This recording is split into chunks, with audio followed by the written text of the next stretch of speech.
नमस्कार दोस्तों, जो हम आपके लिए बीएस पीसीएल टी3 के लिए प्रैक्टिस सेट चलाते हैं, उसमें प्रैक्टिस सेट नंबर 21 है। जो क्वेश्चन है, काफ़ी अच्छा-अच्छा क्वेश्चन है और क्वेश्चन की संख्या इसमें हम बढ़ाए हैं। तो ध्यान से पढ़िएगा, एक्सप्लेनेशन भी अच्छा से देखिएगा, क्योंकि कोई भी क्वेश्चन होता है ना, जो इसका एक्सप्लेनेशन होता है, इससे भी तो एग्जाम में क्वेश्चन आ सकता है। ज़रूरी नहीं कि जो यह क्वेश्चन लिया गया एकदम यही सेम टू सेम आएगा। इस पर आधारित जो हम कुछ एक्सप्लेनेशन करते हैं, उससे भी क्वेश्चन बन सकता है। तो आप एक्सप्लेनेशन भी ध्यान से समझिएगा, सुनिएगा, लिखिएगा और क्वेश्चन को भी ध्यान से आप समझिएगा। क्या है पहला क्वेश्चन आज का कि अल्टरनेटरों और स्टेटर कोर के निर्माण के संदर्भ में निम्न विकल्पों में से रिक्त स्थान को छोड़कर बाकी आर्मेचर स्लॉट के प्रकार को दर्शाता है। यहां से पढ़िए कि आर्मेचर स्लॉट के प्रकार को दर्शाता है। आर्मेचर का स्लॉट कितना प्रकार से होता है? सिर्फ 3 प्रकार से होता है। कौन-कौन होता है आर्मेचर का स्लॉट? तो देखिए, जो आर्मेचर होता है बाबू ना, पहले तो आर्मेचर पर बाइंडिंग 2 प्रकार से होती है, एक लय बाइंडिंग, एक वेव बाइंडिंग। तो जो बाइंडिंग आप करते हैं ना, उसी को तो स्लॉट कहते हैं। जिस समय आप बाइंडिंग करेंगे उसको स्लॉट कहते हैं। तो स्लॉट कितना प्रकार से होता है? 3 प्रकार से होता है। कौन-कौन? तो जो एक होता है ना, वह देखिए, एक जो होगा स्लॉट वह पूरा खुला होगा, यहाँ से पूरा खुला होगा। जैसे यहाँ से ऐसे होता है, तो यहाँ से ऐसे। तो यह पूरा एकदम ओपनली खुला है। तो क्या है? खुला स्लॉट टाइप का होता है। एक होता है ना अर्ध खुला, अर्ध खुला। तो एक अर्ध खुला में क्या होगा ना कि जो यहाँ पर बनावट होगी ना बाबू, जैसे जैसे देखिए, यहाँ से थोड़ा-सा ऐसे होकर ऐसे आ जाता है। फिर यहाँ से ऐसे होकर आता है और यहाँ से थोड़ा-सा ऐसे, फिर ऐसे करके जाता है। यहाँ से थोड़ा-सा ऐसे, फिर ऐसे। तो देखिए ना, यहाँ पर क्या देखा जाए, अर्ध खुला, पूरा ओपनली नहीं खुला है। एक तो स्लॉट जो होगा ओपनली खुला होगा, एक अर्ध खुला होगा और एक टोटली क्लोज्ड होता है। 3 प्रकार से। देखिए, यहाँ पर क्या है? ओपन, ओपन टाइप है। यहाँ लिख देते हैं ओपन। यह जो है ना बच्चा, ओपन टाइप है, पूर्ण रूप से ओपन है। एक का है अर्ध बकरी, इसको हम लोग कह सकते हैं, थोड़ा-सा बक टाइप का होता है, चाहे अर्ध खुला, इसको कह सकते हैं हाफ, हाफ क्लोज्ड, चाहे अर्ध, हाफ, अर्ध, अर्ध ओपन कह सकते हैं। अर्ध, अर्ध ओपन मतलब अर्ध खुला, या पूरा खुला ओपन, अर्ध ओपन, एक न पूर्ण रूप से क्लोज्ड होता है। अब पूर्ण रूप से क्लोज्ड कैसे होता है? देखिए, यहाँ से ऐसे, ऐसे, ऐसे। अब हम बस एक पार्ट बना रहे हैं, यह पूरा पार्ट होता है। और उसके बाद क्या होता है कि यह पूर्ण रूप से क्लोज्ड है, तो इसमें क्या होगा, यहाँ से इसमें बाइंडिंग करेंगे, फिर आगे जैसे होता है इसमें बाइंडिंग करेंगे। तो पूर्ण रूप से क्लोज्ड है, यह अर्ध ओपन है, यह पूर्ण रूप से ओपन है। 3 प्रकार से बस स्लॉट होता है। अब पूछा है आर्मेचर स्लॉट के प्रकार को दर्शाते हैं, तो पहला दिया है बकरी खुला, जिग जैग ओपन। ये हम थोड़े बताएं, जिग जैग ओपन तो बताए नहीं, जिग जैग कनेक्शन होता है, न कि स्लॉट का टाइप है। अब पूछा है वही कि अल्टरनेटर और स्टेटर कोर के निर्माण के संदर्भ में निम्न विकल्पों में से रिक्त स्थान को छोड़कर, माने इसी को छोड़कर बाकी आर्मेचर स्लॉट है। देखिए, यह है क्लोज्ड वाला, हम बताए थे ना, जैसे देखिए यहाँ पर क्लोज्ड वाला हम बताए थे, ये तो होता ही है। अर्ध बंद तो अर्ध क्लोज्ड वाला यह होता ही है, यह अर्ध ओपन चाहे अर्ध क्लोज्ड कहिए, यहाँ से आधा सा मतलब बकरी टाइप का होता है, तो अर्ध क्लोज्ड चाहे अर्ध ओपन कहिए, इसको अर्ध क्लोज ही उचित रहेगा, अर्ध क्लोज्ड कहिए, CLO या CD। तो अर्ध क्लोज्ड यह पूर्ण रूप से क्लोज्ड, और एक टोटली ओपन होता है। तो यह भी होता है, अर्ध क्लोज होता है, क्लोज तो होता ही है। एक एक होता है ना वाइड ओपन चाहे ओपन, वाइड मतलब पूर्ण रूप से, देखिए पूरा खुला, तो पूरा खुला हो ओपन, ये तो 3 प्रकार से होता है। अब पूछा है किसको छोड़कर, तो A option is right answer. बाकी ये सब तो आर्मेचर का स्लॉट होता है। तो आर्मेचर स्लॉट के प्रकार को दर्शाते हैं तीनों, बाकी को छोड़कर। तो किसको छोड़कर, देखिए दिया है ना, को छोड़कर बाकी दर्शाते हैं, तो तीनों दर्शाते हैं या नहीं दर्शाते, यह एक कनेक्शन का टाइप होता है। तो A option is right answer. जानते रहिएगा आर्मेचर स्लॉट 3 प्रकार से होता है। एक कौन सा? एक पूर्ण रूप से ओपन, एक अर्ध क्लोज्ड, एक पूर्ण रूप से क्लोज। 3 प्रकार से आर्मेचर का स्लॉट होता है। आर्मेचर पर बाइंडिंग 2 प्रकार से, लाइव बाइंडिंग और वेव बाइंडिंग होती है। आगे क्या है? 6 पोल डीसी जनरेटर की आर्मेचर में 600 चालक वाली एक वेव बाइंडिंग है। वेव बाइंडिंग है। वेव बाइंडिंग में आप क्या जानते हैं कि वेव बाइंडिंग में जो पैरेलल पाथ होता है, ए का मान 2 होता है। अगर यही लैब बाइंडिंग, अभी बताए ना कि आर्मेचर का जो बाइंडिंग होता है 2 प्रकार से, लैब बाइंडिंग, वेव बाइंडिंग। अच्छा, जरूरी नहीं है कि हमेशा आर्मेचर जो रोटर होता है उस पर हमेशा बाइंडिंग हो। जैसे इंडक्शन मोटर में एक स्लिप रिंग आता है, एक स्क्वायरल केज आता है। स्क्वायरल केज में तो कोई बाइंडिंग नहीं होता है। डीसी मशीन में चाहे जहां पर जो बाइंडिंग होता है आर्मेचर पर, तो वहां पर 2 प्रकार से होता है, लैब बाइंडिंग और वेव बाइंडिंग। आर्मेचर बाइंडिंग 2 प्रकार से। तो जब वेव बाइंडिंग रहेगी, इसमें पैरेलल पाथ 2 होगा, और जब लैप बाइंडिंग रहेगा तो उसमें ए बराबर पी होता है, पोलों की संख्या पैरेलल पाथ की संख्या के बराबर होता है। इस क्वेश्चन में क्या कहा है कि 600 चालक है, वेव बाइंडिंग है और 6 पोल वाला डीसी जनरेटर है। तो यदि प्रति पोल फ्लक्स 0.05 वेबर है, फ्लक्स भी दिया है और गति भी दिया है, तो उत्पन्न ईएमएफ की गणना करिए। हर सेट में क्वेश्चन लेते हैं, क्यों? तो एकदम निश्चित रूप से एक से ज्यादा, दो कम से कम, एक तो एकदम रहेगा ही रहेगा, अथवा दो क्वेश्चन इस पर रहेगा। किस फॉर्मूले पर? तो देखिए ना, ये जो पूछा है, क्या पूछा है? ईएमएफ, उत्पन्न ईएमएफ की गणना करिए। उत्पन्न ईएमएफ की गणना, तो ईजी बराबर इंड्यूस ईएमएफ बराबर हाई जेड एन पी बटा में 60 ए। हम जब जब प्रैक्टिस सेट कराएंगे, 21 प्रैक्टिस सेट नंबर है, हर सेट में इस पर एक क्वेश्चन लेते हैं। क्यों? क्योंकि एकदम दिमाग में बैठ जाए। ये कई बार फॉर्मूला ट्रिक लगवा लेता है, चाहे इजी स्पीड के अनुक्रमानुपाती होती है, यहां से भी क्वेश्चन बना लेता है, चाहे न्यूमेरिकल लेता है इस पर। तो न्यूमेरिकल देखिए, जैसे यही क्वेश्चन होता है, हर चीज देगा आपको, फ्लक्स देगा, इस पर दिया है फ्लक्स देगा, जेड कंडक्टर की संख्या, एन स्पीड, पी पोल, सब कुछ देता है। चलिए हम मान भर देते हैं और लगा देते हैं आपको। कितना आ रहा है देखा जाए। फाई का मान कितना दिया है? फाई का मान 10.05 वेबर दिया है, तो 10.05 वेबर।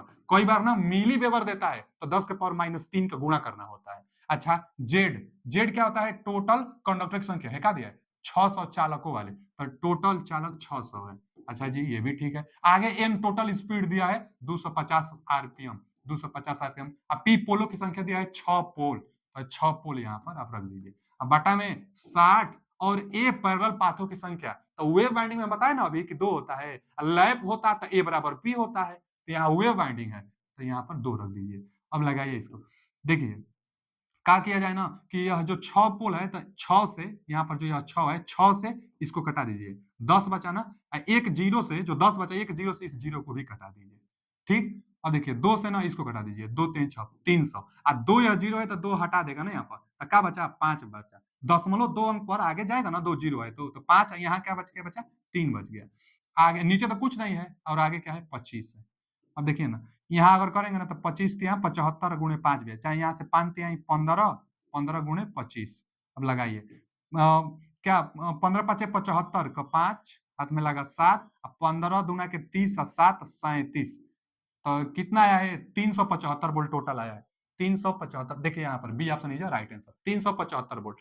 एकदम फॉर्मूला है, बस मान रख देना है, कैलकुलेशन कर लेंगे, कैलकुलेशन भी एकदम आसान होता है। अब जल्दी से कर लेंगे, तो इजी बराबर 5 जेड एन पी बटा में 60 से इसका जवाब कितना निकल करेगा? 375 volt. 375, B option is right answer.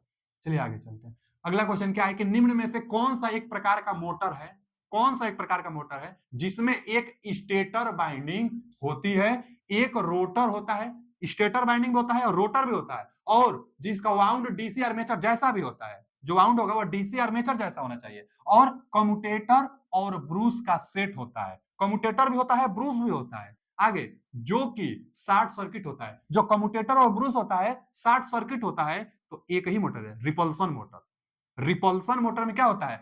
अच्छा, जो रिपल्सन मोटर होता है, सिंगल फेज इंडक्शन मोटर भी, रिपल्सन मोटर क्या होता है? सिंगल फेज इंडक्शन मोटर की तरह बिहेवियर करता है। उसमें क्या होता है ना कि वो कम्यूटेटर टाइप है, single phase commutator type repulsion motor होता है, और उसमें जो कम्यूटेटर होता है, कम्यूटेटर टाइप होता है, ये भी जानते रहेगा, कम्यूटेटर टाइप रिपल्सन मोटर होता है। जो कम्यूटेटर होता है ना बच्चा, इसी पर ना कार्बन ब्रूस होता है, और कार्बन ब्रूस आपस में साट किया जाता है, और वही यहाँ पर कहा है कि कम्यूटेटर और ब्रूस का सेट होता है जो शॉर्ट सर्किट होता है। तो शॉर्ट सर्किट रिपल्सन में ना होता है, और रिपल्सन जो मोटर होता है, यहाँ पर क्या होता है कि स्टेटर जो होता है ना, स्टेटर पर भी बाइंडिंग होती है, रोटर पर भी बाइंडिंग होती है। इसको बोला भी है कि स्टेटर और रोटर दोनों होता है।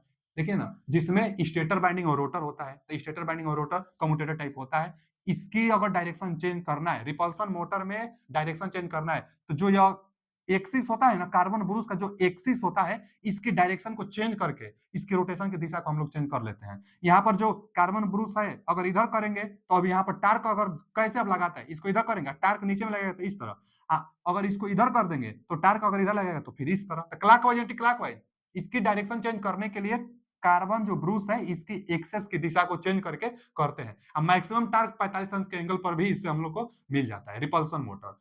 अच्छा, तो शॉर्ट सर्किट होता है किसका? रिपल्सन मोटर का। वही ने पूछा है कि निम्न में से कौन सा एक प्रकार का मोटर है जिसमें एक स्टेटर बाइंडिंग रोटर होता है, और डीसी वाउंड डीसी आर्मेचर जैसा होता है, कम्यूटेटर और ब्रूसों का सेट जो होता है, जो आपस में शॉर्ट सर्किट होता है जी। तो और हर समय कम्यूटेटर के संपर्क में भी होता है, तो हर समय जो यह होता है कम्यूटेटर के संपर्क में ही तो रहता है। रिपल्सन, इसका कौन सा? रिपल्सन, देखिए ये B option is right answer. Repulsion motor एक ऐसा मोटर होता है जो मतलब लोड बढ़ने के साथ साथ इसका स्पीड बढ़ता है, और स्टार्टिंग में इसका पावर फैक्टर कम होता है, लोड जैसे जैसे बढ़ता है इसका पावर फैक्टर बढ़कर 10.7 से 10.8 इसका पावर फैक्टर हो जाता है। स्टार्टिंग में पावर फैक्टर कम होता है, लोड बढ़ने के साथ साथ स्पीड बढ़ता जाता है और पावर फैक्टर उसके बाद थोड़ा सा अच्छा 7.7 से 10.8 हो जाता है। लेकिन थ्री फेज जो मोटर होता है उससे तो कम ही होता है, तो बोल देंगे ओवरऑल कि जो रिपल्सन मोटर होता है इसका पावर फैक्टर कम ही होता है। और टार्क भी अच्छा होगा, इसका स्पीड भी अच्छा हो जाएगा, लेकिन लोड के साथ स्पीड बढ़ता जाता है। तो शॉर्ट सर्किट किसमें होता है? रिपल्सन मोटर में। कार्बन ब्रूस की एक्सिस की दिशा चेंज करके डायरेक्शन हम लोग चेंज कर देते हैं इसका। अगला सवाल क्या है? एक परिणामित्र मतलब ट्रांसफार्मर विद्युत ऊर्जा को रिक्त स्थान के द्वारा एक निश्चित वोल्टेज और धारा स्तरों से दूसरे वोल्टेज और धारा स्तरों में रूपांतरित करता है। तो विकल्प अब दिया है, आपूर्व जो सप्लाई होता है, सप्लाई की आवृत्ति को समान बनाए रखने में, तो ये तो सही है। जो एक दिन जब हम लाइव आए थे वहां पर भी कोई पूछा था ट्रांसफार्मर, एकदम सेम क्वेश्चन वही वाला है। जो ट्रांसफार्मर होता है वह वोल्टेज और करंट को बदलता है, लेकिन जो फ्रीक्वेंसी होती है अथवा जो उसका रेटिंग जो पावर होता है उसको नहीं बदलता है। तो वही क्वेश्चन है, दिया है यहाँ पर कि to maintain the same frequency of supply, तो ये तो एकदम सही बात है। पूछा क्या है? ट्रांसफार्मर विद्युत ऊर्जा को रिक्त स्थान के द्वारा एक निश्चित वोल्टेज और धारा स्तरों से दूसरे वोल्टेज और धारा स्तरों में रूपांतरित करता है। एक निश्चित लेवल की धारा और वोल्टेज को दूसरे लेवल में धारा और वोल्टेज को बदलता है, तो ट्रांसफार्मर बदलता है, लेकिन फ्रीक्वेंसी को कांस्टेंट बनाए रखता है। तो वही है कि आप कि जो सप्लाई की आवृत्ति को समान बनाए रखता है, तो ये बात सही है, ये ऑप्शन लीजिए राइट आंसर। आगे पढ़ लेते हैं कि जो सप्लाई होती है आवृत्ति परिवर्तित करता है, तो आवृत्ति परिवर्तित थोड़े करता है, फ्रीक्वेंसी समान रहता है, ये गलत कथन है। अब दिया है कि सप्लाई के बल से तो रिलेटेड नहीं होता है।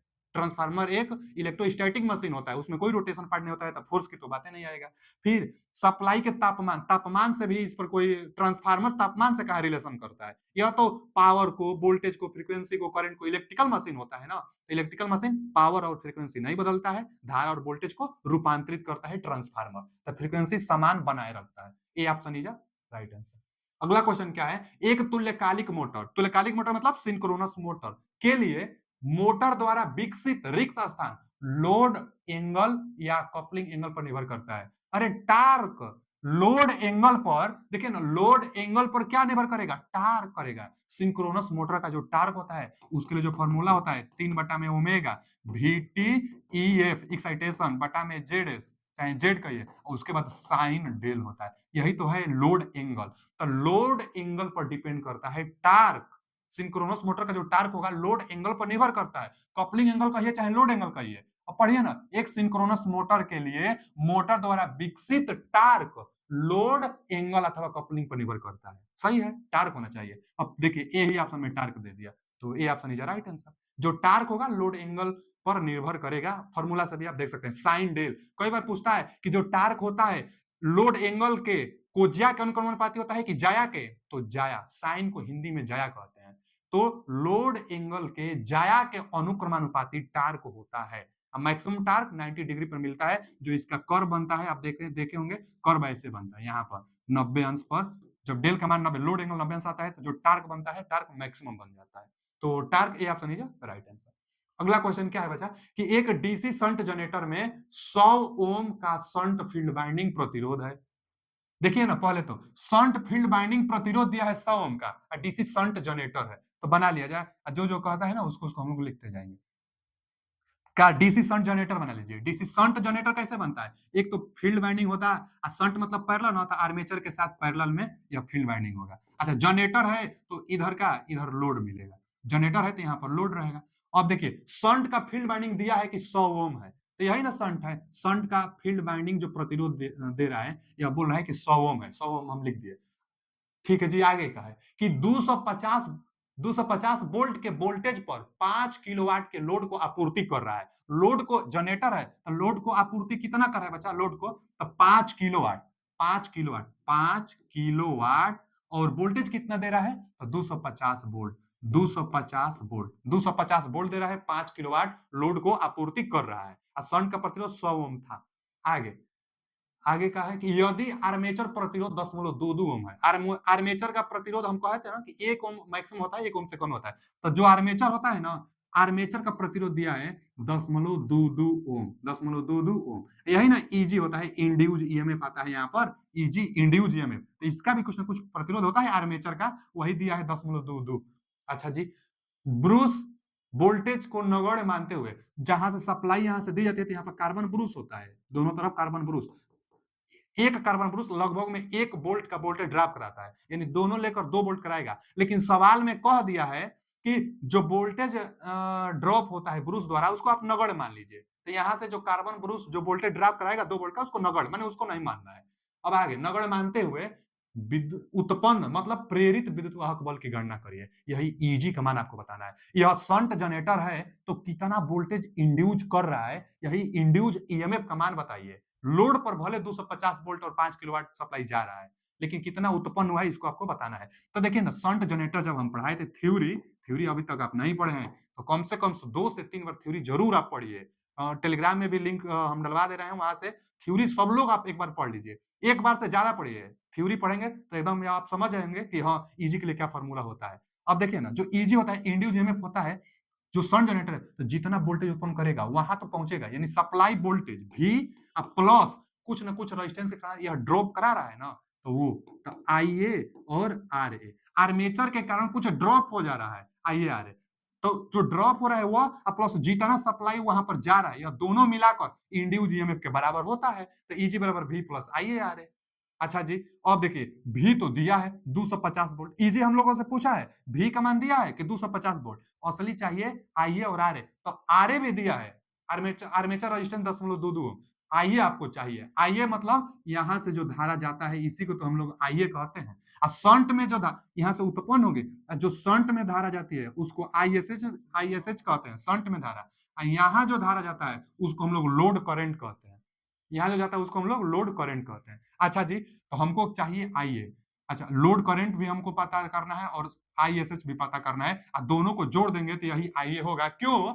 क्योंकि जो आर्मेचर करंट होगी यही दोनों में बट रहा है, शंट फील्ड में भी कुछ करंट जा रहा है और लोड के पास भी करंट जा रहा है, तो हमको आईए निकालना है, तो आईए निकालने के लिए शंट फील्ड करंट और लाइन करंट दोनों निकाल कर जोड़ देंगे तो आईए हमको मिल जाएगा। अच्छा कैसे निकलेगा, तो ये बात देखिए कि जो शंट फील्ड होता है यह सप्लाई के साथ चाहे आर्मेचर के साथ पैरेलल में होता है, तो जो वोल्टेज उसका होगा वही वोल्टेज इसका होगा, वही वोल्टेज इसका होगा, तो इसका वोल्टेज तो दिया है 250 वोल्ट, तो वही 250 वोल्ट शंट के लिए भी होगा, तो इसके पास धारा आप निकाल लेंगे। निकालिए, आईएसएच निकालने के लिए, शंट धारा निकालने के लिए आई बराबर क्या होता है भी, तो इसके पास वोल्टेज कितना है उसके साथ यह पैरेलल में है, और उसके पास वोल्टेज यहाँ दिया है ना 250 वोल्ट का, 250 वोल्ट लोड को 250 वोल्ट मिल रहा है, तो वही तो वोल्टेज इसके लिए भी होगा क्योंकि पैरेलल में है, तो 250 इसके लिए भी होगा, तो 250 वोल्ट, अब बटा में इसका प्रतिरोध दिया है 100 ओम, इसका प्रतिरोध दिया है 100 ओम, और देखिए भी बटा में आर करने से आई मिल ही जाएगा, तो 2 अगर 0 है तो 2 अंक पर दशमलव लग जाता है, यानी 2.5 एम्पियर, 2.5 एम्पियर क्या निकल गया बच्चा, यहाँ का current, shunt field current 2.5 ampere. Line current चाहिए, तो लाइन करंट के लिए लोड दिया है, वोल्टेज दिया है, तो कितना लाइन करंट ले रहा है यह भी तो निकल सकता है, P बराबर वी आई से निकाल लीजिए, P बराबर वी आई से यही निकाल लेते हैं, P बराबर वी आई, देखिए ना V का मान दिया है कि 5 किलोवाट, तो 5 किलोवाट को हम लोग क्या कहेंगे 5000 वाट, 5 किलोवाट है ना, 1000 से गुणा करेंगे 5000 वाट, अब बाटा में ना V कर देंगे तो I निकल जाएगा, अब IL निकलेगा क्योंकि लोड पावर और लोड वोल्टेज ले रहे हैं तो लोड करंट ना निकलेगा, तो वोल्टेज टोटल कितना है 250, तो 250 से हम भाग दे देंगे, 250 है टोटल भाग, देखिए अब यहाँ से क्या करना है, एक जीरो से एक जीरो कटा लीजिए, और 5 से कटाएंगे तो ऊपर 100, यहाँ 5 25 ना, अब 5 से कटाएंगे देखिए ना ऊपर 100 बचा, 5 से कटाएंगे तो 100, अब 5 से यहाँ कटाएंगे तो 5 25 5, अब फिर 5 से कटा देंगे ना तो 5 20 एम्पियर आ रहा है, आईएल कितना आ रहा है, आईएल 20 एम्पियर, आप भी भाग दीजिए अपने कॉपी पर, 20 एम्पियर निकल कर आ रहा है, 20 एम्पियर, एगो जीरो से एगो जीरो, फिर 5 से वहां 100 50 25 और फिर 5 दूना के 10, यानी 20 एम्पियर टोटल। अब देखिए ना आईएल भी मिल गया आपको 20 एम्पियर, फील्ड करंट भी मिल गया आपको कितना 2.5 एम्पियर, तो टोटल आप जोड़ देंगे तो वही आर्मेचर करंट होगा, आर्मेचर करंट तो इंड्यूस ईएमएफ आप आसानी से निकाल लेंगे। चलिए मान रखा जाए, देखिए ना यहाँ से कितना होगा टोटल वोल्टेज 250 वोल्टेज, अब प्लस आईए तो आ गया है, दोनों को जोड़ दीजिए वही आईए होगा क्योंकि यही आईए दोनों में बढ़ रहा है, तो आईए निकालने के लिए यहाँ से यह 20 एम्पियर आया है, यह 20 एम्पियर आया है, और यह कितना था, यहां से यह निकल कर है 2.5, तो 20 और 2.5 यानी 22.5, तो 22.5, 22.5, क्योंकि 20 और 2 यह 22.5, यही आईए होगा, क्योंकि आईए दोनों में जा रहा है। आर्मेचर करंट भी दिया है, आर्मेचर करंट कितना दिया है, 10.22, आर्मेचर रेजिस्टेंस दिया है 10.22, आर्मेचर करंट निकल कर आया है 22.5। अब चलिए यहां से लगाइए इसको, यहां से करेंगे तो कितना आएगा बच्चा, देखिए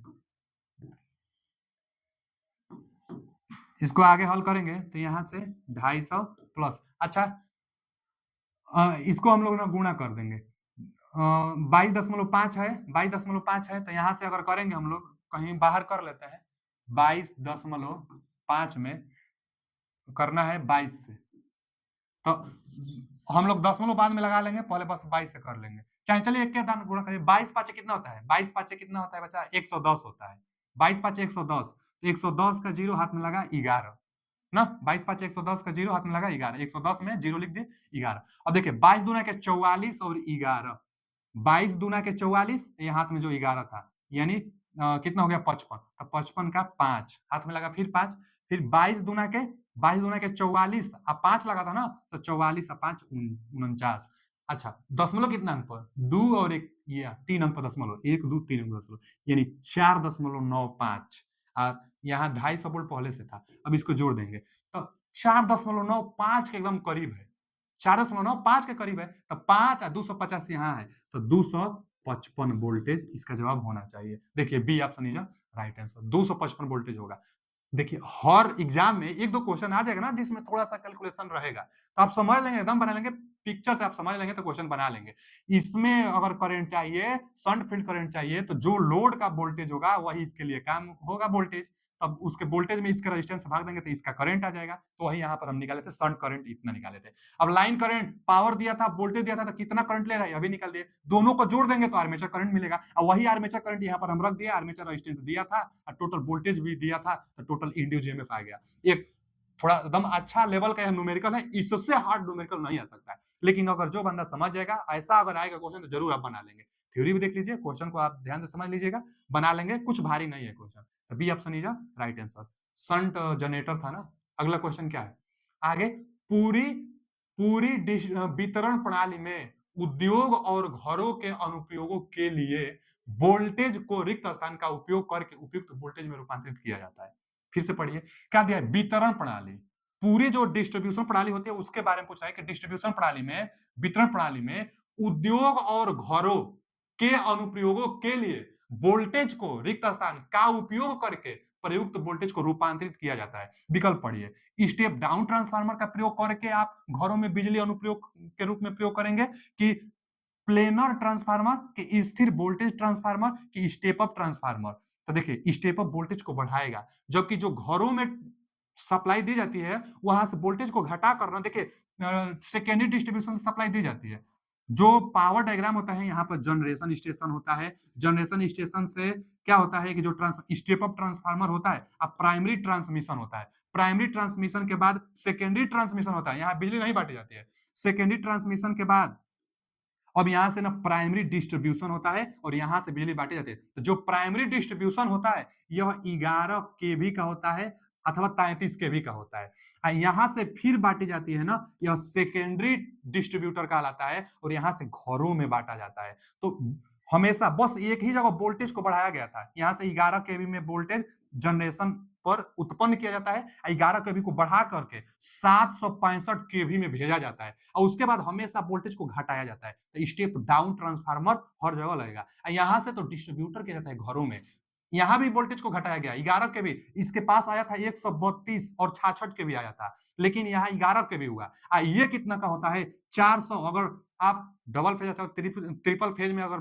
मेजर करेंगे वोल्टेज को तो 440 वोल्ट देगा, और सिंगल फेज में मेजर करेंगे तो 230 वोल्ट के आसपास देता है, 230 वोल्ट सिंगल फेज और न्यूट्रल के बीच में आप मेजर करेंगे तो 230 वोल्ट देगा। यही डिस्ट्रीब्यूशन है, तो यहाँ पर भी वोल्टेज को घटाई जाती है, इसके लिए जो ट्रांसफार्मर प्रयोग किया जाता है स्टेप डाउन ट्रांसफार्मर। लेकिन कनेक्शन क्या होता है कि कनेक्शन कौन सा होना चाहिए, अभी पूछ लेता है कि स्टेप डाउन ट्रांसफार्मर जो डिस्ट्रीब्यूटर ट्रांसफार्मर होता है उसका कनेक्शन क्या होता है, तो होता है डेल्टा से स्टार में, क्योंकि न्यूट्रल पॉइंट चाहिए तभी तो न्यूट्रल मिलता है, आपको 4 वायर हो जाता है, तो सेकेंडरी डिस्ट्रीब्यूटर 4 वायर का होता है, 3 फेज, एक न्यूट्रल। कनेक्शन जो ट्रांसफार्मर का होगा डेल्टा से स्टार में, कौन सा होगा? तो स्टेप डाउन ट्रांसफार्मर। वही पूछा था कि उद्योग और घरों के अनुप्रयोगों के लिए वोल्टेज को किस प्रकार से, किसका उपयुक्त करके वोल्टेज रूपांतरित किया जाता है? तो step down transformer. A option is right answer. Step down transformer से वोल्टेज को घरों में भी आप प्रयोग करेंगे वितरण प्रणाली में। कनेक्शन भी पूछ लेता है, तो कनेक्शन भी देख लीजिए, डेल्टा से स्टार कनेक्शन 4 वायर होता है, तो स्टेप डाउन ट्रांसफार्मर होगा। आगे क्या है? एक सर्किट ब्रेकर के आर्किंग अवधि के दौरान, सर्किट जो ब्रेकर होता है आर्किंग अवधि होती है। जैसे कोई सर्किट ब्रेकर होगा, आज सर्किट ब्रेकर कॉन्टेक्ट में है, जैसे फॉल्ट वोल्ट आया कहीं, सर्किट ब्रेकर जैसे ओपन होगा तो जो करंट जाती है ना, ओपन होगा तो अंदर जो वायु है, वायु आयनाइज होने लगती है और वायु के रास्ते से करंट फ्लो होना चाहती है, इसलिए ना जो वायु होता है आयनाइज होकर आर्क लग जाती है। अब जैसे जैसे आप दूरी बढ़ाते जाएंगे, आर्क का प्रतिरोध बढ़ता जाएगा, आर्क एक समय बाद जाकर बुझ जाएगी।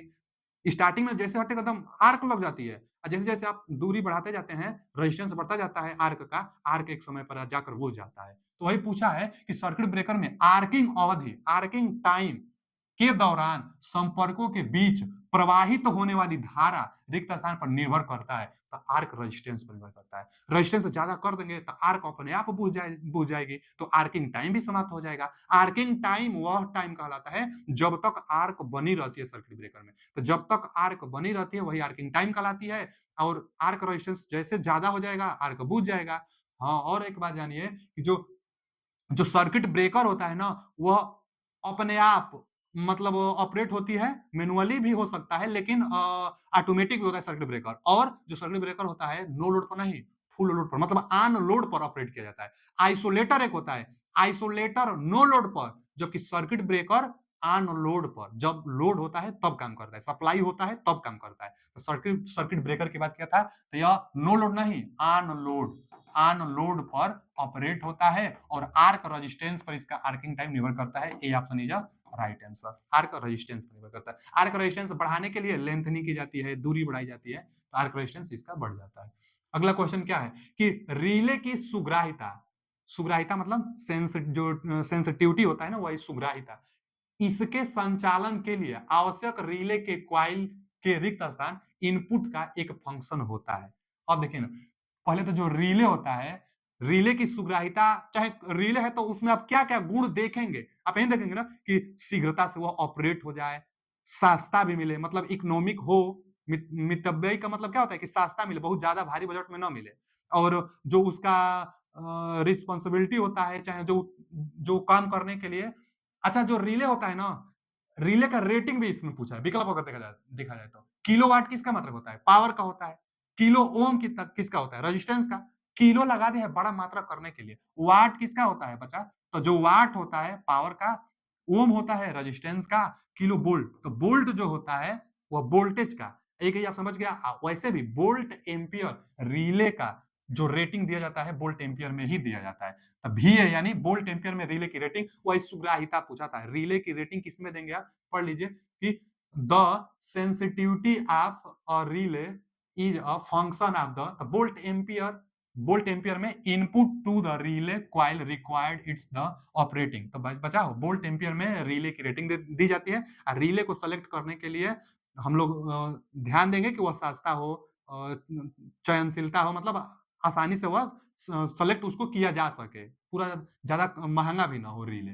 तो रिले के लिए उसकी रेटिंग पूछा था, तो B option is right answer. Option से ही बहुत बार पकड़ में आ जाता है।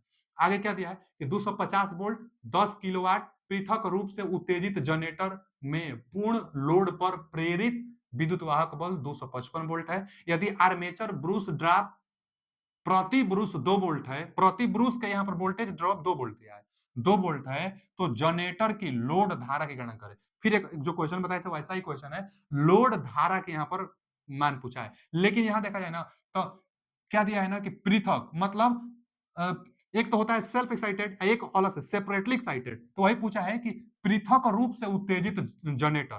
तो देखिए ना, यहाँ पर लगा होता है लोड, यहाँ पर लोड, यहाँ पर लोड लगा होता है, और सेपरेट यहाँ पर होता है आर्मेचर, जो जो सप्लाई इंड्यूस करेगी और लोड को देगी।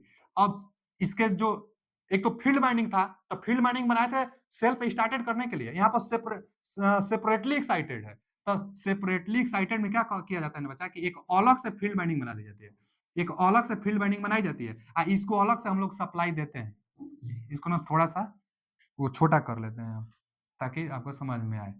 देखिए जो यह है ना बच्चा, तो एक्साइट करने के लिए ना एक अलग से फील्ड बाइंडिंग हम लोग बनाते हैं। फील्ड बाइंडिंग बनाकर अब ऑप्शन इसी में है, बस समझिए यह सेपरेटली एक्साइटेड है, अपना डीसी सप्लाई देकर एक्साइट करके यहाँ पर मैग्नेटिक फ्लक्स देके तब इसको स्टार्ट करेंगे। तो सेपरेटली एक्साइटेड अलग से हम लोग एक्साइटेशन करने की व्यवस्था बनाए रखते हैं।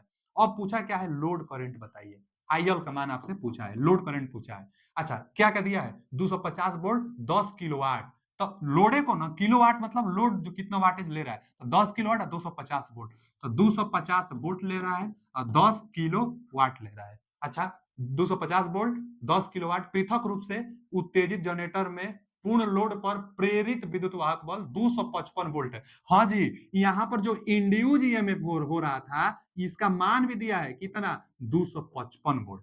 तो प्रेरित इंड्यूज ईएमएफ का मान भी दिया है 255 वोल्ट, जो कि यहाँ पर दिया है कि ईएमएफ इंड्यूज ईएमएफ प्रेरित ईएमएफ 255 वोल्ट है। यदि आर्मेचर ब्रूस ड्रॉप 2 वोल्ट भी है, आर्मेचर का ब्रूस ड्रॉप जो यहाँ होता है ना, जिसे सप्लाइयर देते हैं आर्मेचर ब्रूस ड्रॉप से, ब्रूसे से सप्लाइयर जाता है, तो इसका भी एक का वोल्टेज ड्रॉप 2 वोल्ट है, यानी टोटल 4 वोल्टेज का ड्रॉप यह भी करा ले रहा है, इसीलिए तो वहां पर 250 वोल्ट पहुंच रहा है। इंड्यूज हो रहा है 255 का, 255 इंड्यूज हो रहा है, तो 2 वोल्ट यह ड्रॉप कर ले रहा है, 2 वोल्ट यह, तो 4 वोल्ट तो घटा दीजिए, यानी 251। तो 1 वोल्ट आर्मेचर रेजिस्टेंस ड्रॉप कर रहा होगा, उसके बाद पहुंच रहा है 250 वोल्ट वहां पर। अच्छा जी, पूछा क्या है इसमें कि जनरेटर की लोड धारा आईएल का मान। तो लोड धारा निकालने के लिए जो जैसे निकाले थे एकदम वैसे कर दीजिए। लोड धारा निकालने के लिए लोड के पास वोल्टेज भी पता है, लोड के पास पावर भी पता है, तो लोड के पास करंट बता दीजिए, वही तो लाइन करंट होगा। लाइन करंट वही होगा जो लोड के पास करंट जा रहा है, तो आसानी से निकल जाएगा। देखिए ना, P बराबर वी आई, अब P का मान कितना दिया है, टोटल 10 किलोवाट ना, 10 किलोवाट है तो 1000 से आप गुणा कर दीजिए। अब बाटा में क्या करिए, V से भाग दीजिए तो I आपको निकल जाएगा। I P बराबर, जो P बराबर वी आई फॉर्मूला है, तो V कितना है लोड के पास, 250 वोल्ट है, तो 250 वोल्टेज है, I आपको निकालना है। जो लोड के पास धारा निकलेगा वही लाइन करंट होगा। तो देखिए जीरो से यह जीरो कट जाएगा। अब क्या करें, 25 से कटाइए, 25 चौ का 100 यानी 40 एम्पियर आ रहा है, कटाइए आप, 25 चौ का 100 एक जीरो यानी 40 सी एम्पियर, मतलब 40 ampere, C option is right answer. वहां से लोड पावर भी दिया था, लोड वोल्टेज भी दिया था, लोड जो करंट होगा वही लाइन करंट होगा, तो इसका C option is right answer. Picture बनाएंगे, कोई भी सवाल हो न्यूमेरिकल उसका पिक्चर बनाकर समझिए, एकदम समझ जाएंगे आपको, अभी गलती नहीं हो सकता है। थोड़ा सा न्यूमेरिकल है तो थोड़ा सा टाइम तो लेगा ही, लेकिन अगर रिपीट रहेगा, हैबिट में रहेगा, तो जल्दी आप क्वेश्चन बना लेंगे। देखिए अगला क्वेश्चन क्या है, अल्टरनेटर स्टेटर कोर के निर्माण के संबंध में निम्न में से कौन सा कथन गलत है। गलत कथन वाला भी ध्यान से पढ़ना होता है, क्योंकि 3 ठो अब सही होगा, एक गलत होगा, वही पूछा है कि गलत कथन कौन सा है। तो देखिए ना, पहला क्या है, कोर लेमिनेशन एक दूसरे से इंसुलेटेड होते हैं, सही बात है। जो कोर का लेमिनेटेड किया जाता है तो वह एक दूसरे से इंसुलेटेड होता है, लेमिनेटेड होता है, जो ना लेमिनेटेड की मोटाई 10.35 mm से लेकर 10.5 mm तक, 10.5 mm तक रखा जाता है। जो लेमिनेटेड किया जाता है 10.35 mm से लेकर 10.5 mm तक रखा जाता है, और जो लेमिनेटेड किया जाता है तो इन वार्निश के लेप लगाए जाते हैं ना, इंसुलेटेड करके और लेमिनेटेड किया जाता है, तो इंसुलेटेड एक दूसरे से होता है, वही मतलब बोल भी रहा है कि कोर लेमिनेशन एक दूसरे से इंसुलेटेड होते हैं, सही बोला है। आगे पढ़ लेते हैं, और उनके मध्य से शीतलन वायु को गुजरने देने के लिए उनके बीच अंतराल होता है। हाँ, यह कोर की बात कर रहे हैं अल्टरनेटर में, तो एयर गैप भी होता है, क्यों, क्योंकि कूलिंग के लिए ही एयर गैप होता है, तो वही उनके मध्य में कूलिंग एयर को गुजरने के लिए उनके बीच अंतराल होता है, तो सही है, गैप होता है। पहला तो सही है, गलत पूछा था। आगे पढ़ते हैं, आर्मेचर चालकों के स्थापन हेतु स्लॉट कोर की बाह्य परिधि, कोर की बाह्य परिधि के साथ स्थित होते हैं, यह गलत कथन है। देखिए हम जो बताए थे ना कि जो स्लॉट होता है, जो स्लॉट होता है, जी ठीक है। अच्छा, ज्यादातर जो स्लॉट का प्रयोग किया जाता है ना, और द क्लोज्ड वाला ही प्रयोग किया जाता है, और द क्लोज्ड, पूर्ण रूप से जो क्लोज होता है वो वाला नहीं, जो थोड़ा सा वक्रित होता है, और द क्लोज्ड होता है, और द क्लोज्ड का ज्यादातर प्रयोग किया जाता है। क्यों, क्योंकि और द क्लोज्ड स्लॉट का प्रयोग करने से स्टार को मैक्सिमम मिलता है। 3 प्रकार से हम स्लॉट बताए थे। एक ओपन, उसका प्रयोग बहुत कम किया जाता है। एक बताए थे अर्ध क्लोज्ड, तो अर्ध क्लोज्ड का ज्यादा प्रयोग किया जाता है बीच वाला का। एक तो क्लोज्ड बताए थे, तो क्लोज्ड वाला में क्लोज्ड जो स्लॉट होता है उसका भी ज्यादा प्रयोग नहीं किया जाता है। तो अर्ध क्लोज्ड जो था स्लॉट, इसका ज्यादा प्रयोग करेंगे। तो अब यह क्वेश्चन क्या बता रहा है, यह वाला कि आर्मेचर आर्मेचर चालकों के स्थापन, आर्मेचर चालकों के स्थापन मतलब जो आप बाइंडिंग करेंगे, आर्मेचर चालकों के स्थापन हेतु स्लॉट कोर की बाह्य परिधि के साथ स्थित होते हैं। बाह्य परिधि मतलब जैसे आप कोई भी बाइंडिंग करेंगे, मान लीजिए यहां से चलिए हम बाइंडिंग कर रहे हैं, तो जो आंतरिक परिधि है उस पर या स्लॉट में आप जब बाइंडिंग करते हैं ना बच्चा, जो आंतरिक परिधि होता है उस पर आप बाइंडिंग करते हैं, न कि बाहर परिधि पर। यह बोल रहा है कि बाहर परिधि पर, जो बाहर वाला यह परिधि होता है, तो बाहर वाला पर नहीं किया जाता है, अंदर कोई भी स्लॉट बना है तो स्लॉट के अंदर करेंगे। अब बाहर कब कह देंगे, जैसे जैसे देखिए यहां से है और यहां से ऐसे है, ठीक। तो बाहर जैसे अब इसमें आप करेंगे तो बाहर वाले में नहीं, जो स्लॉट होता है तो स्लॉट के अंदर ना आप बाइंडिंग करते हैं। जैसे नीचे देखिए ना ऑप्शन क्या दिया है कि आर्मेचर चालकों के स्थापन है, तो स्थापन मतलब इंस्टॉलेशन करने के लिए जो आर्मेचर चालक होते हैं स्लॉट में आप जब लगाते हैं उसी की बात कर रहा है। तो आर्मेचर चालक के स्थापन हेतु स्लॉट कोर की आंतरिक परिधि के साथ स्थित होते हैं, तो ये तो सही है। आंतरिक परिधि के साथ जितना हम लोग बाइंडिंग करते हैं आंतरिक परिधि के साथ करते हैं, और ऊपर कहा था कि बाह्य परिधि के साथ स्थित होता है, तो यही गलत है, यह कथन गलत है। अब पूछा था कौन सा कथन गलत है, तो उसके अनुसार तो यही सही हो जाएगा। यह सी ऑप्शन सही है, पहला ऑप्शन भी सही था। लास्ट ऑप्शन देखते हैं कि भंवर धाराओं के कारण होने वाली हानि को न्यूनीकृत करने के लिए, माने कम से कम करने के लिए कोर को लेमिनेटेड किया जाता है, तो यह भी बात सही है। कोर को लेमिनेटेड करने से एडी करंट लॉसेस कम होता है, तो यह भी बात सही है। आंतरिक परिधि पर इंस्टॉलेशन करते हैं आर्मेचर स्लॉट का, यह भी बात सही है। बाह्य परिधि पर करेंगे, यह गलत है। बाह्य परिधि पर बाइंडिंग नहीं की जाती है, आगे तो लेमिनेटेड किया जाता है, इंसुलेटेड होता है, कूलिंग के लिए गैप रखी जाती है, ये भी बात सही है। तो B option is right answer, B option इसका गलत था। अगला क्वेश्चन क्या था, रिक्त स्थान में वोल्टेज का वह परास शामिल होता है जिस पर अंतिम उपभोक्ता खुद को वितरित विद्युत ऊर्जा का उपयोग करते हैं। अच्छा जी, बोल रहा है ना कि निम्न में से देखिए क्या दिया है, primary distribution system, delta distribution system, gamma distribution system और सेकेंडरी डिस्ट्रीब्यूशन सिस्टम। तो गामा तो डिस्ट्रीब्यूशन सिस्टम होता ही नहीं है और डेल्टा डिस्ट्रीब्यूशन सिस्टम भी नहीं होता है। डेल्टा डिस्ट्रीब्यूशन सिस्टम में कहा आता है, स्टार लास्ट में भले होता है डिस्ट्रीब्यूशन टाइप में, स्टार भले होता है, लेकिन डेल्टा डिस्ट्रीब्यूशन तो होता नहीं, गामा डिस्ट्रीब्यूशन भी नहीं होता है। दो ऑप्शन तो अपने आप निगलेक्ट हो गया, दो ऑप्शन में से कोई एक सही होगा। क्या कहा है क्वेश्चन पढ़िए कि रिक्त स्थान में वोल्टेज का वह परास शामिल है जिस पर अंतिम उपभोक्ता खुद को, अंतिम मतलब जो ट्रांसमिशन लाइन बनाए थे, वन लाइन डायग्राम जो ट्रांसमिशन लाइन बनाए थे, तो अंतिम उपभोक्ता मतलब घरों को जो सप्लाई दी जाती है, तो घरों की सप्लाई मतलब अंतिम उपभोक्ता खुद को डिस्ट्रीब्यूट विद्युत ऊर्जा का उपयोग करता है, तो सेकेंडरी डिस्ट्रीब्यूटर से। अंतिम उपभोक्ता कहां से करता है, प्राइमरी डिस्ट्रीब्यूटर कंपनी वाले लोग ले जाते हैं, और सेकेंडरी जो डिस्ट्रीब्यूशन होता है सबसे लास्ट में, उसी से घरों को सप्लाई दी जाती है। तो विद्युत उपभोक्ता विद्युत ऊर्जा का उपयोग करता है तो सेकेंडरी डिस्ट्रीब्यूशन सिस्टम से करता है। D option is right answer. Secondary distribution system में 4 वायर होता है, 4 वायर, एक न्यूट्रल का और 3 फेज का, और जो ट्रांसफार्मर होता है लास्ट में डिस्ट्रीब्यूटर के पास, वह स्टेप डाउन ट्रांसफार्मर होता है। उस ट्रांसफार्मर का जो कनेक्शन होता है डेल्टा से स्टार कनेक्शन होता है, इसीलिए 4 वायर मिल जाता है, न्यूट्रल पॉइंट मिल जाता है। और जो जो डिस्ट्रीब्यूटर होता है यह वोल्टेज ड्रॉप पर निर्भर करता है। सेकेंडरी डिस्ट्रीब्यूटर जो होता है ना, इसी को डिस्ट्रीब्यूटर कहते हैं। जो डिस्ट्रीब्यूटर होता है वोल्टेज ड्रॉप पर निर्भर करता है। जो आपके घरों में, जैसे मान लीजिए यह क्या है बच्चा, यह आपका घर है, ठीक, आपका घर है। आप अपने घर में जहां से सप्लाई लेते हैं तो एक न्यूट्रल लेंगे और एक फेज लेंगे, तो इसको सर्विस मेंस कहा जाता है। क्या कहा जाता है, सर्विस मेंस। इसको पूछता है कई बार क्वेश्चन। तो सर्विस मेंस जो होता है ना बच्चा, सर्विस मेंस वह वायर जिससे आप डिस्ट्रीब्यूटर से अपने घर में लेकर आते हैं सप्लाई, उसको सर्विस मेंस कहते हैं। कहां से लेकर आते हैं, तो डिस्ट्रीब्यूटर से लेकर आते हैं। तो घरों में बिजली का लास्ट उपभोक्ता खुद को विद्युत ऊर्जा का उपयोग करता है, तो सेकेंडरी डिस्ट्रीब्यूटर से करता है। इसी पर टेपिंग की व्यवस्था होती है, आप टेपिंग कर लेते हैं अपने घरों में सप्लाई लेने के लिए, वायर पर टेपिंग कर लेते हैं, मतलब कुंजी टाइप का वायर में फंसाकर अपने घरों में सप्लाई लेकर आ जाते हैं। तो टेपिंग की व्यवस्था डिस्ट्रीब्यूटर पर की जाती है। तो D option is right answer. अगला क्वेश्चन क्या है? एक रिक्त स्थान में रोटर कंडक्टर का वहन करने के लिए समांतर खांचों वाली एक बेलनाकार लेमिनेटेड कोर होती है। देखिए ना, कहा दिया है कि समानांतर खांचों वाली एक बेलनाकार लेमिनेटेड कोर होती है जो तांबा एल्युमिनियम या मिश्र धातुओं की भारी छड़ें होती है। इन खांचों में छोर छोर से छड़ों को प्रविष्ट करने के बजाय प्रत्येक खांचे में एक छड़ रखी जाती है जब आधे बंद खांचे का प्रयोग किया जाता है।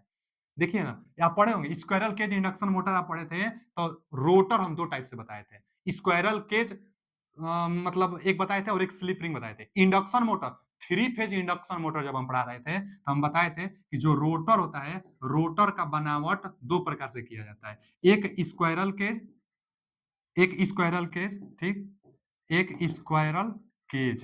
केज माने ना हम बताए थे वो गिलहरी टाइप का। एक स्क्वायरल केज, एक बताए थे स्लिप रिंग टाइप का, स्लिप रिंग टाइप का रोटर। तो स्लिप रिंग इंडक्शन मोटर और एक स्क्वायरल केज इंडक्शन मोटर। हाँ, टार्क बढ़ाने के लिए स्क्वायरल केज दो प्रकार से भले था, एक सिंगल केज स्क्वायरल केज और एक डबल केज स्क्वायरल केज। तो डबल केज में टार्क थोड़ा बढ़ जाता है क्योंकि रेजिस्टेंस बढ़ जाता है। लेकिन जो रोटर था वह टू टाइप से था, एक स्क्वायरल केज टाइप और एक स्लिप रिंग टाइप। तो स्लिप रिंग टाइप में बाइंडिंग हम लोग करते थे रोटर पर, लेकिन जो स्क्वायरल केज है इस पर बाइंडिंग नहीं होता था। केज माने क्या होता है? पिजड़ा होता है। केज माने पिजड़ा, तो पिजड़ा टाइप का यह होता था। कैसे होता था? तो देखिए थोड़ा सा बनावट इसका देखिए कैसे होता था। क्वेश्चन दिख रहा होगा आपको। तो जो जो होता है इसका बनावट बेलनाकार टाइप का होता है। इंड रिंग, दोनों सिरों पर इंड रिंग लगता है। यहाँ पर ना एल्युमिनियम अथवा कॉपर का छड़ का प्रयोग किया जाता है, बाइंडिंग का नहीं किया जाता है। बार जिसको हम लोग छड़ कहते हैं, छड़ का प्रयोग किया जाता है। छड़ थोड़ा सा तिरछा में भी लगाया जाता है हमिंग साउंड को कम करने के लिए। तो देखिए ना, यह गिलहरी टाइप का, एक पिंजरा टाइप का था, इस पर कोई बाइंडिंग नहीं होता है, इस पर बार का प्रयोग किया जाता है, स्क्वायरल केज कहलाता है। यही तो क्वेश्चन है। रोटर एक, हम स्क्वायरल केज बता दे रहे हैं, एक स्क्वायरल केज रोटर में, एक स्क्वायरल केज में रोटर कंडक्टर का वहन करने के लिए समांतर खांचों वाली एक बेलनाकार लेमिनेटेड कोर होती है जो तांबा अथवा एल्युमिनियम या मिश्र धातु की भारी छड़े, यह सब क्या है? यह सब छड़ है, भारी छड़े होती है। इन खांचों में छोर के छड़ों को प्रविष्ट करने के बजाय प्रत्येक खांचे में एक छड़ रखी जाती है। देखिए ना, इसी को कह रहा है कि प्रत्येक खांचे में एक छड़ रखी जाती है जब आधे बंद खांचों का उपयोग किया जाता है। तो किस में? अब देखिए ना, स्टार रोटर, मतलब स्टार रोटर उसमें आएगा, स्टार कनेक्शन करेंगे स्लिप रिंग में आएगा। तो इसमें छड़ का प्रयोग स्टार रोटर बोल रहा है, ये तो होगा नहीं।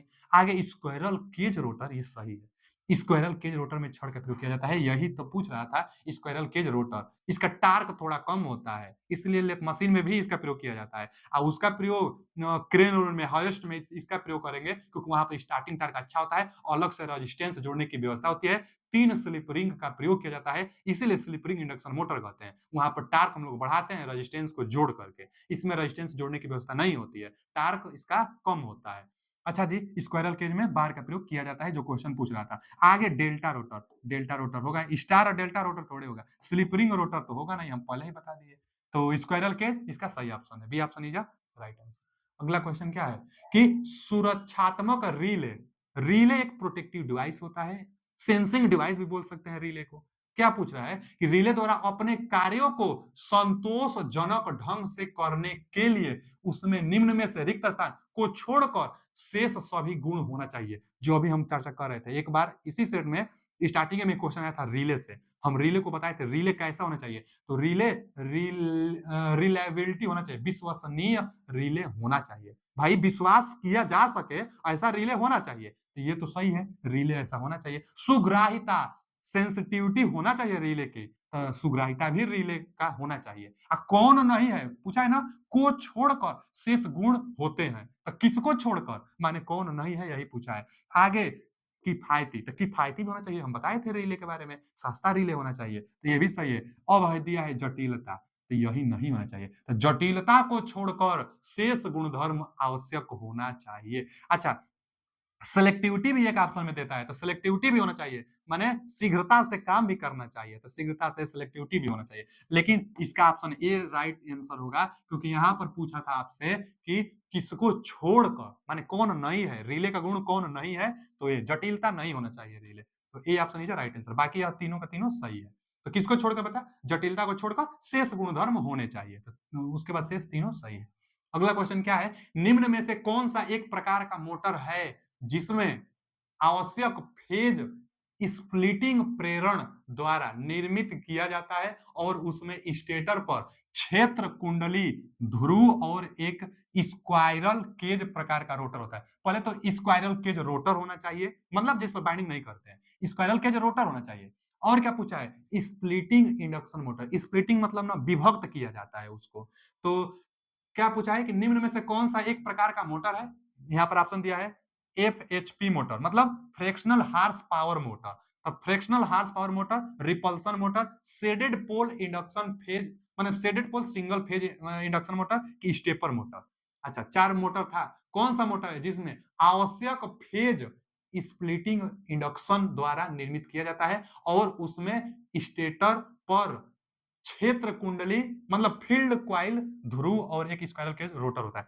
देखिए, यह तो ना सिंगल फेज होता है, लेकिन मतलब fractional horse power induction motor इसका रेटिंग बहुत कम होता है। इसमें स्क्वायरल केज रोटर का, वैसे तो ज्यादातर जो सिंगल फेज मोटर होते हैं उसमें स्क्वायरल केज का प्रयोग किया जाता है, लेकिन स्प्लिट फेजिंग का इसमें प्रयोग नहीं किया जाता है। इसमें यहाँ पर यह बोला है कि स्प्लिटिंग इंडक्शन का प्रयोग किया जाता है, इंडक्शन के थ्रू काम भी करना चाहिए और स्प्लिटिंग किया जाता है फेज को। दिया है ना कि आवश्यक फेज स्प्लिटिंग इंडक्शन द्वारा निर्मित किया जाता है, स्प्लिटिंग मतलब विभक्त किया जाता है। तो इसमें फ्रैक्शनल हार्स पावर मोटर में तो होता नहीं है। आगे रिपल्सन मोटर में भी नहीं होता, हम अभी बताए रिपल्सन मोटर टार्क थोड़ा अच्छा होता है रिपल्सन मोटर का, इसमें जो कार्बन का ब्रूस एक्सिस होता है उसकी डायरेक्शन को चेंज करके इसके रोटेशन की दिशा को चेंज करते हैं। कार्बन ब्रूस शॉर्ट सर्किट होता है। कम्यूटेटर टाइप पूछता है क्वेश्चन, सिंगल फेज, कौन सा सिंगल फेज मोटर होता है जो कम्यूटेटर टाइप के अंतर्गत आता है, तो रिपल्सन मोटर कम्यूटेटर टाइप के अंतर्गत आता है क्योंकि इसमें कम्यूटेटर का प्रयोग किया जाता है। तो ये भी नहीं होगा, इसमें स्प्लिट तो किया नहीं जा रहा था फेज को। हाँ, shaded pole single phase induction motor आप पढ़े होंगे, तो उसमें हम बताए थे कि जो शेडेड पोल इंडक्शन मोटर होता है इसमें क्या किया जाता है ना बच्चा, कि इसमें स्प्लिट किया जाता है, इसमें ना उसको डिस्ट्रीब्यूट किया जाता है। जैसे देखिए, हम बता रहे हैं यह होता है ना, तो यहाँ पर ना छोटा सा क्या किया जाता है, यहाँ पर ब्रेक किया जाता है, यहाँ पर ब्रेक किया जाता है, ठीक। यहाँ पर जो कट एक लगा दिया जाता है, यहाँ पर एक कट लगाई जाती है, कट कुछ ऐसे होता है। आ, यहाँ पर क्या किया जाता है ना कि एक कापर का रिंग लगा जाता है, एक टर्न वाला एक कापर का रिंग लगाया जाता है, इस पर तो बाइंडिंग किया गया होता है और उसके बाद इसकी जो डायरेक्शन भी होती है ऑन शेडेड से शेडेड की तरफ, तो इसी को स्प्लिट का मतलब जो उसका पोल है ना उसको कट लगा दे, कट लगाकर दो भागों में बांट देना स्प्लिट कहलाता है। तो स्प्लिटिंग जो फेज होगी इसका उसको स्प्लिटिंग किया जा रहा है, मतलब विभक्त किया जा रहा है, बांटा जा रहा है। कापर का एक टर्न वाला एक क्वाइल रिंग लगाया जाता है। अब क्या होता है कि यहाँ से भी एक फ्लक्स बनने लगता है, एक फ्लक्स तो उसका जो मेन वाला है, दो दो फ्लक्स एक दूसरे से इंटरसेक्ट करते हैं जिससे टार्क बनता है। जो रोटर यहाँ पर होगा, जो यहाँ पर रोटर होगा, यह रोटर क्या होता है, यह रोटर रोटेट करने लगता है, ठीक है ना बच्चा। तो जो यह होता है यह motor single phase induction motor, single phase induction, तो स्प्लिट स्प्लिट इंडक्शन प्रेरण मोटर था इसका। तो स्प्लिट किसमें, शेडेड पोल इंडक्शन, इसी को तो शेडेड पोल इंडक्शन मोटर कहते हैं। तो shaded pole induction motor, C option is right answer. Shaded pole induction motor में ही स्प्लिटिंग फेज को स्प्लिटिंग किया जाता है। इसमें जो रोटर का जो डायरेक्शन होता है ऑन शेडेड से शेडेड की तरफ, यही ना शेडेड क्वाइल किया गया है, तो ऑन शेडेड से शेडेड की तरफ इसका रोटेशन किया जाता है। रोटेशन का टाइप पूछ लेता है। इसका प्रयोग, इसका यूज कहां किया जाता है, तो जो सिंगल फेज इंडक्शन मोटर होता है, शेडेड पोल इंडक्शन मोटर होता है, इसकी शक्ति इफिशियंसी 35% होता है, वाटेज भी 50 वाट से कम का होता है, इसलिए खिलौना में इसका प्रयोग किया जाता है। तो खिलौना में इसका प्रयोग करते हैं। स्टेपर जो मोटर होता है इसमें तो तीत होता है, रोटर और स्टेटर में तीत होता है, स्टेप वाइज रोटेट करता है। तो यह भी नहीं होगा, रिपल्सन तो हम लोग पढ़े थे, यह होगा ही नहीं। फ्रैक्शनल हार्स पावर में स्प्लिटिंग नहीं किया जाता है, एक ही ऑप्शन बच गया, इसमें स्प्लिट किया जाता है। तो C option is right answer. Shaded pole induction motor खिलौना में प्रयोग किया जाता है। आगे फ्यूजिंग करंट और तार के व्यास d के बीच का संबंध रिक्त स्थान है जिसमें k एक स्थिरांक है जिसका फ्यूजिंग स्थिरांक कहा जाता है। ये बहुत बहुत इंपॉर्टेंट क्वेश्चन है, कई बार यह क्वेश्चन ना पूछ चुका है, पीछे विभिन्न विभिन्न एग्जामों में कई बार यह क्वेश्चन आ चुका है। क्या क्वेश्चन आता है कि जो फ्यूजिंग करंट होता है, घरों में भी फ्यूजिंग लगा रहता है ना, तो जो जो फ्यूज लगा होता है घरों में, पहले फ्यूज किस किस किस वायर का बना होता है? तो लेड पूछता है क्वेश्चन, लेड प्लस टीन का, लेड प्लस टीन का, लेड प्लस टीन का यह बना होता है फ्यूज। अच्छा, जो लेड और टीन का परसेंटेज कितना होता है? तो इसका कई बार देता है ना 63%, बाकी जो बच गया 63 यानी कितना 37% के आसपास। तो 7 3 10 ठीक है, तो 63 + 37% यह फ्यूजिंग करंट के बीच में बना होता है। अच्छा बच्चा, जो जो जो यह फ्यूजिंग करंट होता है, फ्यूजिंग करंट जो होता है, जिस फ्यूज वायर का प्रयोग करते हैं, फ्यूज वायर में लेड प्लस टीन होता है, 63 + 37% का प्रयोग किया जाता है। जो फ्यूजिंग करंट जाएगी, जो फ्यूज फ्यू, फ्यूज जिस वायर का बनाएंगे उसका पूछता है ना कि रेजिस्टेंस कितना होगा, लेड प्लस टीन लगा, तो रेजिस्टेंस ज्यादा से ज्यादा होना चाहिए, लेकिन मेल्टिंग पॉइंट कम से कम होना चाहिए कि जल्दी से गल जाए। ज्यादा करंट आए तो आसानी से गल जाए, तो मेल्टिंग जो इसका पॉइंट होगा, गलनांक बिंदु कम होना चाहिए, और जो इसका विशिष्ट रेजिस्टेंस जो होता है, रेजिस्टेंस जो होता है इसका थोड़ा ज्यादा होना चाहिए। अच्छा, तो वही जो फ्यूजिंग करंट होगी, तो जिस तार का आप फ्यूजिंग करंट बनाएंगे उस तार का व्यास और फ्यूजिंग करंट के बीच में संबंध होता है। क्या संबंध होता है? तो जो करंट होगी वह डी, जो उसका व्यास होगा, फ्यूजिंग करंट क्या होता है? जिस पर वायर गल जाए, तो जिस तार से करंट प्रोवाइड करेगी उस तार का जो व्यास होगा उसका 1.5 पावर में होना चाहिए, 1.5। जो करंट होगी तार के व्यास का 1.5 गुना के अनुक्रमानुपाती होता है।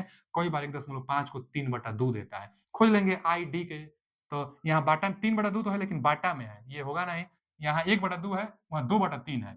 यही एक ऑप्शन है कि आई जो होगा डी के पावर 3/2, तो A option right answer. I fusing current जिस वायर से होकर जा रही है, फ्यूजिंग करंट जिस वायर के लिए आप निकाल रहे हैं उस वायर का व्यास डी क्या है? व्यास है, तो व्यास के पावर 1.5 चाहे 3/2 देता है। अच्छा, इसको उलाट कर भी एक बार पूछा था, उलाट दिया था कैसे? डी डी अनुक्रमानुपाती आई, तो यहाँ पर 2/3 आप करेंगे, क्योंकि उल्टा हो गया ना तो पावर भी उलट जाता है ना, जब बराबर के उस साइड जाता है ना तो पावर भी उलट जाता है, तो 2/3 करेगा। तो जब व्यास पूछेगा तब करंट के पास 2/3, लेकिन इसको बहुत कम पूछता है, ज्यादातर यही देता है, ज्यादातर यही देता है। आप जानते रहिएगा कि जो फ्यूजिंग करंट होगा उसका जो व्यास होगा, जिस वायर से करंट जा रही है उसके व्यास से, उसके व्यास का पावर 1.5 चाहे 3/2 तक धारा सहन कर सकती है। उससे ज्यादा धारा होगा तो फिर जो फ्यूजिंग होगा ना वो गल जाएगा।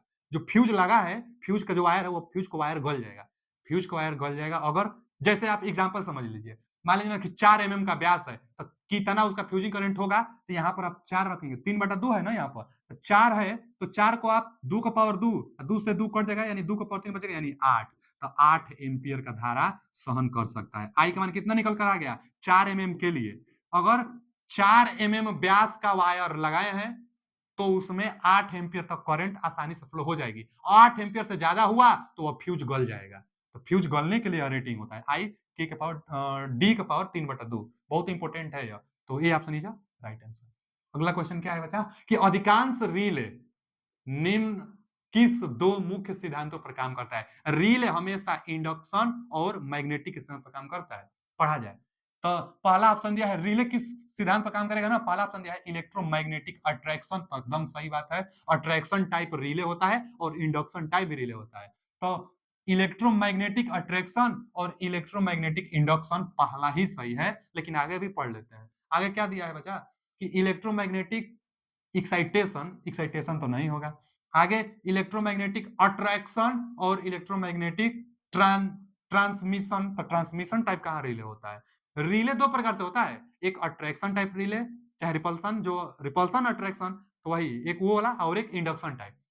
और आगे का दिया है कि इलेक्ट्रोमैग्नेटिक रिपल्सन और इलेक्ट्रोमैग्नेटिक इंडक्शन। तो देखिए जब रिपल्सन दिया है एक दिया है यहाँ पर अट्रैक्शन, तो अट्रैक्शन वाला सही मारेंगे। अगर अट्रैक्शन नहीं देता तब लगा देते कि electromagnetic repulsion plus electromagnetic induction. कई बार टाइप पूछता है रिले कितने प्रकार से होता है, तो रिले दो प्रकार से, कौन कौन? तो एक इलेक्ट्रोमैग्नेटिक अट्रैक्शन टाइप रिले और एक इलेक्ट्रोमैग्नेटिक इंडक्शन टाइप रिले, यही मेन होता है। तो अट्रैक्शन दिया है, इंडक्शन दिया है, तो एकदम बहुत बढ़िया, यही एकदम टाइप इसका होता है। तो पहला ऑप्शन है राइट आंसर।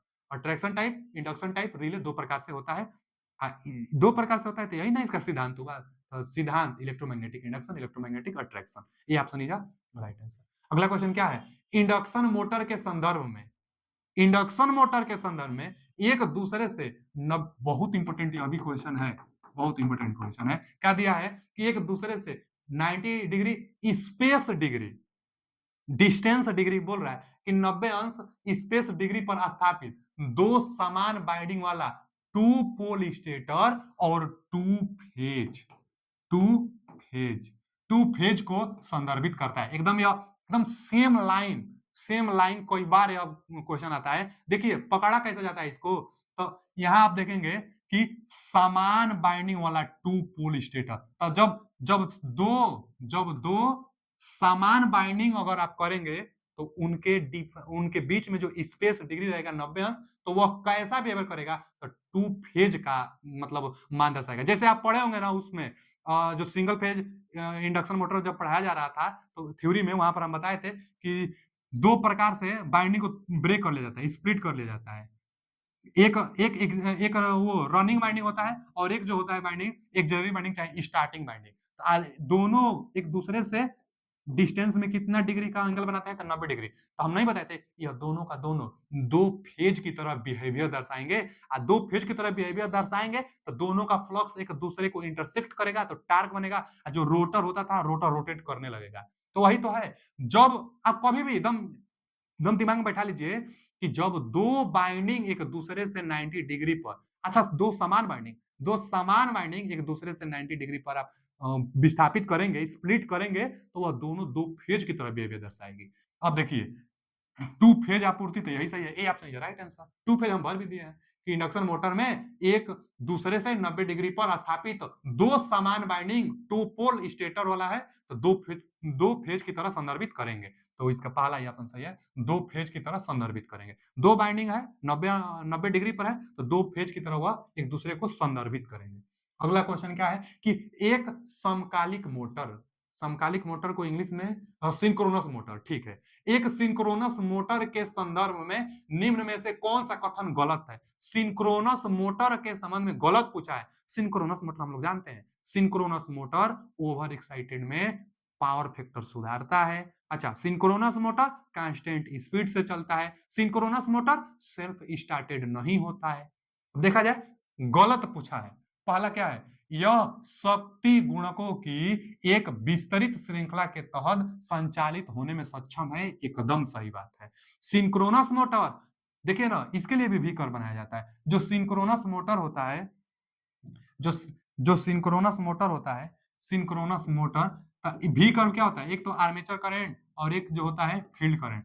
और जो भी कर्व होता है बच्चा, तो यहाँ पर जो होता है यूनिटी पावर फैक्टर, यहाँ जाएंगे ये इधर जाएंगे और इधर जाएंगे, तो यह मोटर है इसलिए लीडिंग इधर आता है और लैग इधर आता है। तो ओवर एक्साइटेशन पर लीडिंग पावर फैक्टर और अंडर एक्साइटेशन पर लैगिंग पावर फैक्टर, यानी सिंक्रोनस मोटर सभी पावर फैक्टर पर काम करता है। पहला बात सही है, यह शक्ति गुणक की एक विस्तृत श्रृंखला के तहत संचालित होने में सक्षम है। तो पावर फैक्टर की विस्तृत श्रृंखला मतलब लैगिंग, लीडिंग और यूनिटी पावर फैक्टर पर काम कर सकता है। पहला बात सही है। आगे, यह स्वाभाविक रूप से स्वयं प्रारंभी नहीं होता है, यह भी बात सही है। सेल्फ स्टार्टेड नहीं है, देखिए ना, it is not naturally self मतलब सेल्फ स्टार्टेड, तो सेल्फ स्टार्टेड नहीं है, सही बोल रहा है कि it is not self started, सही है। यह स्वयं प्रारंभी नहीं होता, सही बात है, ये भी बात सही है। आगे, समकालिक मतलब सिंक्रोनस दिया था, यह सिंक्रोनस गति से चलता है, ये भी बात सही है। सिंक्रोनस मोटर सिंक्रोनस गति से चलता है। पूछा था कौन सा कथन गलत है, यह तीनों जब सही है तो इसका चौथा जवाब तब सही होगा क्योंकि यही गलत होगा। अच्छा, क्या दिया है, यह विविध गतियों पर चलता है, बट यह तो कांस्टेंट स्पीड से चलता है। अब बोल रहा है कि यह वेरियस स्पीड से चलता है, वेरियस स्पीड से थोड़े चलता है, माने अलग अलग स्पीड पर थोड़े चलता है, कांस्टेंट स्पीड से चलता है। तो इसका डी ऑप्शन गलत है, और गलत ही पूछा था तो इसका जवाब सही डी होगा। चलिए आगे चलते हैं। अगला क्वेश्चन क्या है कि यूनिवर्सल मोटर जो फूड मिक्सचर में प्रयोग किया जाता है, एसी डीसी दोनों पर इसको यूज किया जा सकता है। तो यूनिवर्सल मोटर जिनका उपयोग खाद्य अथवा पेय मिक्सचर में किया जाता है। सही बोला है, यूनिवर्सल मोटर मिक्सचर में प्रयोग किया जाता है। कई गतियां होती है इसमें, होता है यूनिवर्सल मोटर का स्पीड 3000 आरपीएम से लेके 14000 आरपीएम तक होता है। बहुत इसमें स्पीड होता है, भिन्न भिन्न प्रकार से स्पीड होता है। हम लोग बदल भी सकते हैं स्पीड को, रजिस्टेंस जोड़ के, फील्ड टेपिंग करके, सेंट्रीफ्यूगल मैकेनिज्म द्वारा स्पीड को हम लोग बदल सकते हैं। पूछा क्या है क्वेश्चन, गति चयन, वही गति गति सेलेक्ट करने के लिए गति चयन मोटर के भीतर स्थित निम्न में से किस तंत्र के द्वारा किया जाता है। जो इन हमेशा तो यही क्वेश्चन पूछता था कि यूनिवर्सल मोटर किस प्रकार की सप्लाई पर प्रयोग किया जाता है, तो एसी डीसी दोनों पर। यूनिवर्सल मोटर किस समय प्रयोग किया जाता है, तो मिक्सचर में। यहाँ क्वेश्चन थोड़ा सा बड़ा आया है और यहाँ पूछा है यूनिवर्सल मोटर में जो स्पीड का आप चयन करेंगे वह निम्न में से किस तरह से स्पीड का आप चयन करेंगे, तो ये बचा। लेकिन एक बात और ध्यान दीजिए, स्पीड का चयन यूनिवर्सल मोटर में स्पीड का चयन प्रतिरोध बिंदु द्वारा तो होता है, ये बात तो सही है। फील्ड टेपिंग द्वारा भी स्पीड वैरी किया जाता है, ये भी बात सही है। सेंट्रीफ्यूगल मैकेनिज्म द्वारा भी स्पीड वैरी किया जाता है, ये भी बात सही है। तो अब वही पूछा है कि गति चयन मोटर के भीतर स्थित निम्न में से किस तंत्र के द्वारा किया जाएगा, तो तीनों के द्वारा। ऑप्शन उसमें तो है नहीं, लेकिन सवाल ध्यान से पढ़िए। गति सेलेक्ट करना है, लेकिन मोटर के भीतर स्थित, माने मोटर के भीतर स्थित कौन सा मैकेनिज्म है जिससे यूनिवर्सल मोटर की गति कंट्रोल की जाती है। तो मोटर के रेजिस्टेंस तो हम लोग आर्मेचर में अलग से जोड़ते हैं ना, इसमें एक्सटर्नली मेथड है। फील्ड टेपिंग भी अलग से हम लोग प्रोसेस अपनाते हैं, जबकि जो सेंट्रीफ्यूगल जो मैकेनिज्म होता है यह आंतरिक पार्ट होता है, और जो ये यूनिवर्सल मोटर होता है उसकी गति को चयन करता है। तो सेंट्रीफ्यूगल मैकेनिज्म आंतरिक पार्ट है, और वही आंतरिक पूछा था, भीतर स्थित निम्न में से किस तंत्र का प्रयोग किया जाएगा। तो इसका कौन सा option, D option is right answer, centrifugal mechanism का प्रयोग किया जाएगा। तो क्वेश्चन भी ध्यान से पढ़ना होगा आपको। अगला क्या है कि निम्न में से किस श्रेणी के मोटर में चल प्रणाली होती है जो लगातार परिक्रमण करती है, और परिक्रमण परिक्रमण मतलब घूमती है, जो लगातार घूमती रहती है, और रोटेटिंग की गति उपभोगित शक्ति के समानुपाती होती है। जो पावर कंज्यूम करेंगे उसके समानुपाती होगा रोटेटिंग डिस्क। अच्छा, इस प्रकार अनुपातिक माप के लिए रोटेटिंग मतलब परिक्रमणों की कुल संख्या का उपयोग किया जाता है। तो एनर्जी मीटर में, आजकल का एनर्जी मीटर तो चलिए, जो पहले का एनर्जी मीटर था डिस्क टाइप एनर्जी मीटर होता था, उसमें डिस्क लगा होता था, मैकेनिज्म लगा होता था, गियर सिस्टम होता था, और वह रोटेट करता था। अब जितना आप पावर कंज्यूम करेंगे उस हिसाब से डिस्क रोटेट करता था, और वह ऐसा एनर्जी मीटर होता था कि टोटल ना वह रोटेटिंग को गिनता जाता था, इंटीग्रेटिंग टाइप। जैसे आप 12 में पढ़े होंगे ना, वो अवकलन और समाकलन, तो समाकलन को क्या कहते हैं, इंटीग्रेटेड। इंटीग्रेटेड मतलब समाकलन माने टोटल योग करता जाता था। तो एनर्जी मीटर, जो पहले एनर्जी मीटर था डिस्क टाइप एनर्जी मीटर, वह इंटीग्रेटेड टाइप एनर्जी मीटर होता था, जो कि कैलकुलेट करता जाता था और जोड़ता जाता था, टोटल जोड़कर, और हमको डिस्प्ले पर चाहे अंत में जो डाटा देता था रोटेटिंग करके देता था। तो एनर्जी मीटर में जो पावर के सीधा अनुक्रमानुपाती होता था। अगम वही पूछा है कि रोटेटिंग गति उपभोक्ता शक्ति के समानुपाती होता है, परिक्रमण करती रहती है। तो एनर्जी मीटर में, ऊर्जा मीटर में, एनर्जी मीटर में, इसका कौन सा option, C option is right answer. Energy का मात्रक जो होता है वह केडब्ल्यूएच होता है। केडब्ल्यूएच को क्या कहते हैं, किलोवाट घंटा। अच्छा, इसी को हम लोग यूनिट भी कह सकते हैं, यूनिट।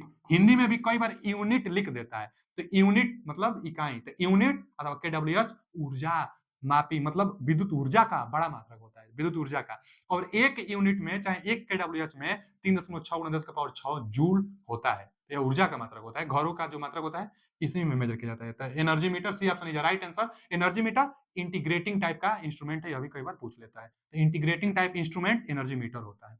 आगे बचा, यह पूर्ण लोड के 7/8, बहुत इंपॉर्टेंट क्वेश्चन यह भी है, बहुत इंपॉर्टेंट। देखिएगा कॉन्सेप्ट आप समझिएगा, जरूर नहीं कि एकदम यही क्वेश्चन पूछेगा, लेकिन एक बार समझ लेंगे तो ऐसा। अच्छा, यह न्यूमेरिकल है, तो ऐसा न्यूमेरिकल आप हजारों बनाएंगे, समझ लीजिए, कई बार पूछता भी है। क्या है, एक फुल लोड के 7/8 ट्रांसफार्मर की ताम्र ताम्र हानि 49 वाट है, माने 7/8 लोड पर 49 वाट कापर लॉसेस है। तो उसके फुल लोड पर कापर लॉसेस बताइए। कापर लॉस ट्रांसफार्मर में बदलता रहता है, तो वही पूछा है कि 7/8 लोड पर 49 वाट है, तो फुल लोड पर कॉपर लॉस कितना हो जाएगा? तो इसके लिए ये कही फॉर्मूला, बहुत इंपॉर्टेंट फॉर्मूला, बहुत इंपॉर्टेंट। आप 5 स्टार लगाइए इसके लिए। कौन सा जो फॉर्मूला हम लिख रहे हैं कि कॉपर लॉस जिस लोड पर आपको निकालना होगा, एम मतलब जिस लोड पर आपको कॉपर लॉस चाहिए, कॉपर लॉस का फॉर्मूला क्या होगा? एम स्क्वायर, माने जिस लोड पर आपको कॉपर लॉस चाहिए उसी का स्क्वायर करिए गुण फुल लोड पर कॉपर लॉसेस। यहां जो होता है ना फुल लोड पर कॉपर लॉसेस। अब दिया है क्या? दिया है कि 7/8 लोड पर 4900 वाट है, यानी किस लोड पर? तो 7/8 लोड पर टोटल लॉसेस कितना दिया है? 4900। तो रख दीजिए यहाँ पर 4900। 4900 लॉसेस है कितना पर? 7/8 पर। 7/8 पर, तो इसका आप वर्ग कर दीजिए। आप फुल लोड पर चाहिए ही आपको, यहाँ फुल लोड वाला यह कॉपर लॉसेस है, ये फुल लोड का आपको चाहिए। चलिए इसका कैलकुलेशन करिए। तो इसका कैलकुलेशन करेंगे तो देखिए ना, उसका वर्ग कर दीजिए। इधर तो है 4900, यहाँ वर्ग करेंगे तो 49, नीचे करेंगे तो 8 8 64। 64 यहाँ पर फुल लोड पर कॉपर लॉस ज्ञात करना है, यही हमसे पूछा भी है। 49 से यह 49 कट जाएगा, 100 64 के इधर गुणा कर देंगे तो 6400। 6400 वाट आएगा फुल लोड पर कॉपर लॉस। यही ना पूछा था आपसे, फुल लोड पर कॉपर लॉस आपसे पूछा था। तो 6400 इसका बी ऑप्शन राइट आंसर। कई बार क्या पूछता है क्वेश्चन? क्वेश्चन कई बार यह बोलता है कि यदि फुल लोड कॉपर लॉस 6400 वाट है, देखिए यहाँ फुल लोड कॉपर लॉस देता है आपको, कहता है फुल लोड पर कॉपर लॉस 6400 वाट है, चाहे 1600 वाट है, वो कुछ भी दे सकता है, 900 वाट कुछ भी दे सकता है। तो फुल लोड पर कॉपर लॉस इतना है, तो आप 25% लोड पर बताइए, 75% लोड पर बताइए, 50% लोड पर बताइए। तो अगर परसेंटेज में देगा तो उसको आप बाटा में बदल लीजिएगा। अगर 25% पर पूछेगा तो इसको बाटा बदलने के लिए क्या करेंगे? 25/100 कर लेंगे। अब 25 चौका 100, यानी 25% को 1/4 कहते हैं, 50% को 1/2